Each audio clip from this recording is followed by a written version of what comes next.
예, 안녕하십니까. 여러분들의 백만장자입니다. 여러분 힘내시기 바랍니다. 오늘 여러분들에게 좋은 소식을 들려드려야 되는데, 창사 이래, 창사 이래 지금 뭐 여러 가지 악재가 많이 터져 있는 상황에서 이 악재까지 터지고 말았습니다. 일단 여러분들에게 오늘 두 가지 소식인데, 처음에 좋은 소식부터 전해 드릴까 아니면 매부터 맞을까 라고 생각을 했는데, 제가 학창 시절을 떠올려 보니까, 군대 생활을 떠올려 보니까 일단 매부터 맞는 게 좋을 것 같다. 그래서 일단 이 소식부터 전달을 드릴게요.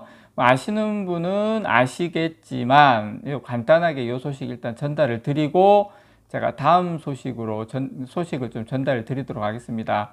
자, 일단 삼성전자 지금 노조가 첫 파업 행위로 지금 단체 연가투쟁을 들고 나왔어요. 들고 나왔고, 지금 전국 삼성전자 노조 이쪽은 파업 1호 지침으로 오는 6월 7일 단체 연차 사용을 요청할 것이다, 이렇게 밝혔고, 이 전삼로 조합원은 지금 몇 명 정도 되냐면 한 28,400명 정도 됩니다. 3만 명 조금 안 돼요.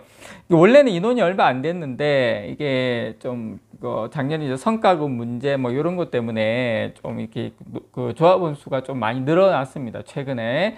그러면 삼성전자 전체 직원은 몇 명이냐? 12만 5천 명입니다. 12만 5천 명. 노조원의 비율이 한 22% 정도 됩니다. 22%. 근데 만약에 22%라도 대대적인 파업에 만약에 동참을 하게 되면 삼성전자의 크든 작든 뭐 대외적이든 대내외적이든 적지 않은 타격을 줄 것으로 보입니다. 이 와중에 그래서 지금 전삼로는 파업 선언과 함께 오늘부터 삼성전자 서초사옥 앞에서 24시간 이 버스 농성도 진행을 합니다. 그래서 아직은 뭐 소극적인 파업으로 볼 수는 있지만, 그리고 이제 6월 7일 날 뭐 연차 사용하고 단체 투쟁이 어떻게 보면 이제 시작이다. 이게 문제인 것 같아요. 이게 뭐 또 단계를 밟아 나가서 또 뭐 총파업까지 갈 수도 있고, 하여튼 여러 가지 뭐 행동이 앞으로 또 전개될 수 있다는 리스크. 삼성전자가 이 최초로 이렇게 벌이고 있다라는 리스크, 이게 좀 많이 리스크가 있는 것 같고, 그리고 지금 삼성전자 사측하고의 임금 교섭 협상이 상당히 입장차를 못 좁히고 있는 게 뭐냐면, 이제 성과급 지급 기준에 대한 의견차가 상당히 커요. 노조 측은 한마디로 말해서 그 영업이익 기준으로 성과급 달라, 요겁니다. 영업이익 기준으로 화끈하게 성과급 달라. 회사 측은 경제적 부가가치라고 EVA라고 있습니다. Economic Value 뭐 Added라고 뭐 요렇게 해서 하고 있는데, 노조 측에서는 인정 못하겠다 뭐 그런 거죠. 그래서 어쨌든 뭐 임금 인상 1%, 2% 이런 거 우리 이제 원하지 않는다. 화끈하게 달라 뭐 그런 건데, 지금 1969년이죠. 삼성전자가 창사 이래 지금 파업이 한 번도 발생한 적이 없는데, 지난 2022년, 2023년에도 임금 협상이 결렬이 되자 노조가 조정 신청을 거쳐가지고 쟁의권을 확보를 했지만, 실제 파업에 나서지는 않았어요. 이번에 어떻게 될지 모르겠지만 해마다 이게 이렇게 연례 행사처럼 이렇게 되면 삼성전자 참 걱정스럽다. 자, 이게 어쨌든 잘 헤쳐나가길 바라고, 뭐 다른 노조가 강성인 기업도 주가하고는 큰 상관은 없었어요. 어쨌든 삼성전자 잘 좀 헤쳐나가기 바랍니다. 자, 오늘 여러분들께 일단 요 소식 제가 어제 오후에 간단하게 좀 설명을 드렸는데, 거의 지금 확정되고 있는 분위기입니다. 확정되고 있는 분위기고, 만약에 AMD가 실제로 생산 물량 일부를 삼성으로 만약에 돌린다면, 파운드리 시장 내에 파장이 저는 상당히 적지 않을 수 있다라고 봅니다. 지금 애플, 뭐 엔비디아, 뭐 AMD, 퀄컴 이런 주요 빅테크 기업들의 이 5나노 이하 공정 물량을 독차지하고 있는 TSMC 체제의 균열이 이제 생길 수도 있다. 뭐 그런 의미가 내포가 되어 있는 거죠. 그래서 저는 이번에 의미가 있는 게 이 AMD에서 삼성전자 3나노 2세대 지금 TSMC는 아직 요 GAA 공정으로 들어가지 않았기 때문에 만약에 TSMC가 조금 버벅거리면 삼성전자 3나노 2세대가 수율도 잘 나오고 성능도 좋게 되면 저는 반전 포인트가 될 수 있는 좀 시발점이 될 수도 있다 이렇게 생각을 합니다. 참고로 AMD는 TSMC의 상위 10개 고객사 중에 하나입니다. 참고로. 그래서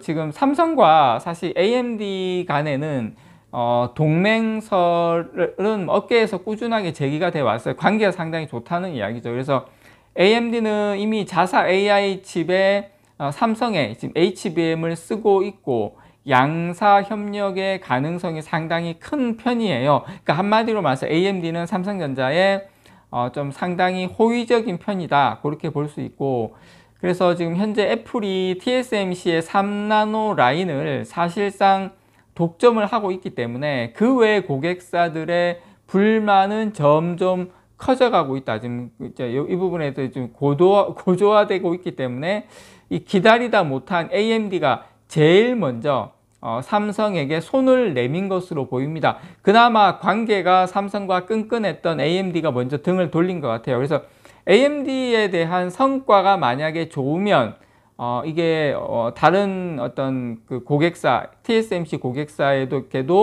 불똥이 좋은 영향력이 좀 튈지 않을까 좀 기대를 하고 있고요. 자, 삼성전자하고 AMD는 최근까지도 4나노급 공정에서 협력을 검토했던 것도 있습니다. 참고로. 그래서 다만 이제 삼성전자하고 AMD는 현재 뭐 확정된 사항 없다, 알려줄 수 없다, 진행 사항은 하여튼 좀 그렇게 일관되게 이야기는 하고 있어요. 그래서 AMD는 다음 달 4일 날에 아마 대만 타이페이에서 열리는 이제 컴퓨텍스 2024라고 있습니다. 여기에서 CPU를 포함한 신제품 계획을 공개를 해요. 그래서 삼성 파운드리가 최근에 수주한 것은 지금 기정사실로 받아들여지고 있는데, 근데 제가 봤을 때는 이 AMD의 차세대 CPU 칩셋 중 이 프로세서 코어가 아니라 다른 특정 부분을 삼성이 맡아 생산하는 방향으로 아마 결정됐을 것이라고 봅니다. 어쨌든 간에 저는 어쨌든 저쨌든 의미가 있다라고 생각이 들고요. 그래서 삼성전자가 이게 2022년이죠. 거의 한 2년 가까이 됐죠. 세계 최초로 이제 3나노 공정을 양산 라인에 적용을 하는데 성공을 했는데, 그 당시 했지만 아직 지금 그렇다 할 주요 고객사를 확보하지 못한 상황에서 그래도 TSMC의 10대 고객사 중에 한 AMD가 이제 들어왔다라는 거 의미가 있다고 생각이 듭니다.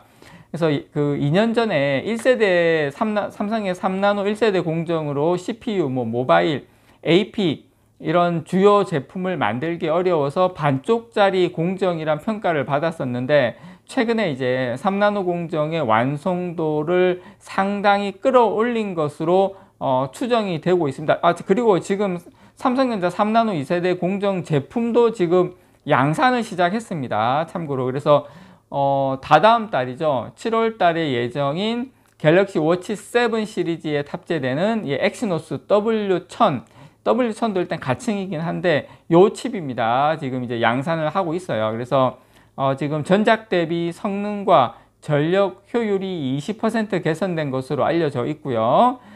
내년 초에 출시 예정인 갤럭시 S25 여기에 들어가는 엑시노스 2500 요게 3나노 2세대 공정에서 하반기에 출격을 합니다. 그래서 요때 이제 AMD의 제품하고 삼성전자 엑시노스 2500 이런 것들에 대한 성능이 상당히 좋게 나온다는 것이 확인이 되면 아마 상당한 반전 포인트가 되지 않을까 개인적으로 여러분께 좀 이 부분은 분명하게 말씀을 좀 드립니다. 워낙에 지금 악재에 그냥 호재가 묻혀 있는 상황이어서 그런데, 만약에 삼성전자 지금 분위기 좀 좋았으면 이 소식 정말 좋은 소식이었을 건데 오늘 지금 노조 리스크까지 터지면서 상당히 묻히고 있는 소식이지만 분명한 것은 삼성전자에게 큰 기회는 오고 있다.